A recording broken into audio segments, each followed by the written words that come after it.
ప్రజాస్వామ్యం అంటే కేవలం ఓట్లు కాదు, స్వేచ్ఛ, గౌరవం మరియు న్యాయం నిలిచే వ్యవస్థ. దాన్ని కాపాడే అత్యంత ముఖ్యమైన శక్తి ఎవరు అంటే పోలీసులు. యూనిఫామ్ వేసుకున్న ఆ చేతులు దేశాన్ని రక్షించడానికి, చట్టం నిలబెట్టడానికి. కానీ నిన్న జరిగిన సంఘటనల్లో మనం చూసింది చాలా బాధాకరం. కాంగ్రెస్ పార్టీ గెలిచిన గర్వంతో బీఆర్ఎస్ పార్టీ గుర్తైన కారును క్రేన్కి వేలాడదీయించి రోడ్ల మీద అవమానంగా ఊరేగించినప్పుడు పోలీసులు చూసి కూడా చూడనట్టు ఉండటం ప్రజాస్వామ్యానికి అవమానం. అదే పోలీసులు ఎన్నికల్లో వేరే వాళ్ళు దొంగ ఓట్లు వేయించినా, డబ్బులు పంచినా, పక్కనే కనిపించినా కూడా పట్టించుకోలేదు.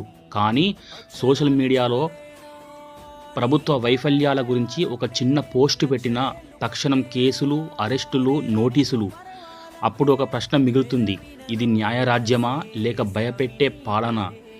నిజం చెప్పిన వారిని అరెస్టు చేయడం ధైర్యం కాదు, అన్యాయాన్ని ఆపడం ధైర్యం.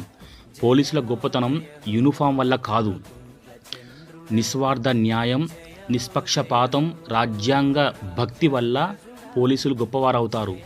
పార్టీలు మారతాయి, ప్రభుత్వాలు మారతాయి, కానీ న్యాయం శాశ్వతం కావాలి. చట్టం ముందు అందరూ సమానం అనే నమ్మకం బతికుండాలి. పోలీసులు రాజకీయాల పక్షం నిలబడ్డప్పుడు ప్రజాస్వామ్యం బలహీనమవుతుంది, కానీ ప్రజల పక్షం నిలబడితే దేశం బలపడుతుంది. చివరి మాట, పోలీసులు కేవలం ఆదేశాలు పాటించే యంత్రాలు కాదు, న్యాయం కాపాడే రక్షకులు. అధికారాన్ని రక్షించడం సులువు, న్యాయాన్ని రక్షించడం గొప్పతనం. భయం కాదు, న్యాయం గెలవాలి. పోలీస్ అంటే కేవలం యూనిఫామ్ కాదు, అది న్యాయం, ధర్మం, భద్రతకు ప్రతీక. ప్రజలు భయపడకుండా బతకడానికి, న్యాయం సజీవంగా ఉండడానికి పోలీసులు రక్షకులుగా నిలబడాలి. పోలీసు యంత్రాంగం ఒక పార్టీకి కాదు, దేశానికి, చట్టానికి, ప్రజలకు చెందాలి. న్యాయాన్ని చూసి చూడనట్టు ఉండడం, అవినీతి ముందు నిశ్శబ్దం అవ్వడం, రాజకీయ ఒత్తిళ్లకు తలవంచడం, ఇవి పోలీసు ప్రమాణానికి అవమానం. పోలీసు చేయి ప్రజలను రక్షించడానికి ఎత్తాలి, రాజకీయాలను రక్షించడానికి కాదు.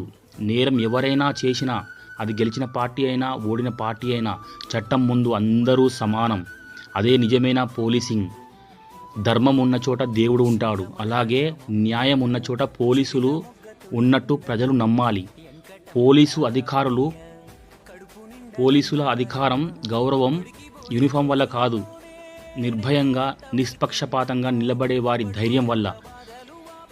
పోలీసులు ప్రజల పక్షం నిలబడితే దేశం బలపడుతుంది, రాజకీయాల పక్షం నిలబడితే ప్రజాస్వామ్యం బలహీనపడుతుంది. కాబట్టి పోలీసులారా, మీరు న్యాయం వైపు నిలబడండి.